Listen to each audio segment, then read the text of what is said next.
Hello friends, welcome to our channel. తెలంగాణలో వచ్చే పెన్షన్లు కొత్త తేదీలు ప్రకటన, అర్హులు వేరే, కావాల్సిన పత్రాలు, దీనికి సంబంధించిన పూర్తి వివరాలు మీకు వీడియోలో అందించడం అయితే జరుగుతుంది. ఫస్ట్ టైం మన ఛానల్ చూసినట్లయితే సబ్స్క్రైబ్ చేసుకోండి, లైక్ కొట్టండి, కామెంట్ చేయండి, అందరూ కూడా షేర్ చేయడానికి ప్రయత్నించండి. తెలంగాణ రాష్ట్ర ప్రభుత్వం పెన్షన్లకు సంబంధించి కీలకమైన గుడ్ న్యూస్ అయితే తీసుకురావడం జరిగింది. వీటికి సంబంధించిన పూర్తి వివరాలు తెలుసుకోవాలంటే ఇప్పుడే మన ఛానల్ లైక్ కొట్టండి, వీడియో ఇక్కడ స్కిప్ చేయకుండా చివరి వరకు చూడండి.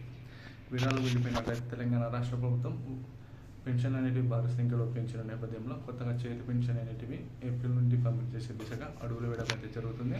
గతంలో కాంగ్రెస్ ప్రభుత్వం ఎన్నికల మేనిఫెస్టోలో 1000 రూపాయలు 2000 పెంచామని పెన్షన్లు, గతంలో 2000 ఉన్న పెన్షన్ అనేటివి 3000 రూపాయలకు, అదేవిధంగా వికలాంగులకు 4000 రూపాయల పెన్షన్లు 6000 రూపాయలకు పెంచిన నేపథ్యంలో ఈ యొక్క కొత్త పెన్షన్ అనేటివి ఏప్రిల్ 1వ తారీఖు నుంచి అమలయ్యే దిశగా దీనికి సంబంధించి కూడా అప్లికేషన్ ప్రాసెస్, అదేవిధంగా కావాల్సిన పత్రాలు కూడా రాష్ట్ర ప్రభుత్వం అయితే కీలక అంశాలు జారీ చేయడం జరిగింది. కావాల్సిన పత్రాలు చూసుకున్నట్లయితే మరి యొక్క ఆధార్ కార్డు, వికలాంగులైతే సర్వ సర్టిఫికేట్, రేషన్ కార్డు, మరి యొక్క bank account, passport size photo, ఇవన్నీ కూడా దగ్గర ఉంచుకుంటే మీకు కొత్త చేతి పెన్షన్ అనేది మీ యొక్క అర్హుల ఖాతాలో జమ చేసేందుకు తెలంగాణ రాష్ట్ర సర్కార్ అయితే కీలక నిర్ణయం అయితే తీసుకోవడం జరిగింది. మీకు ఈ యొక్క డబ్బులు పడాలంటే ప్రతి ఒక్కరు కూడా ఈ విధంగా అయితే పత్రాలు రెడీగా పెట్టుకొని మీ దగ్గరలో ఉన్న మండల ఆఫీస్ కానీ మీ దగ్గర ఉన్న మీ సేవా కేంద్రాలు కానీ వెళ్ళినట్లయితే ఏప్రిల్ 1వ తారీఖు నుండి పెన్షన్ అనేటివి జమ అయ్యే అవకాశాలు అయితే కనిపిస్తాయి. వీడియో నచ్చితే లైక్ చేయండి, షేర్ చేయండి.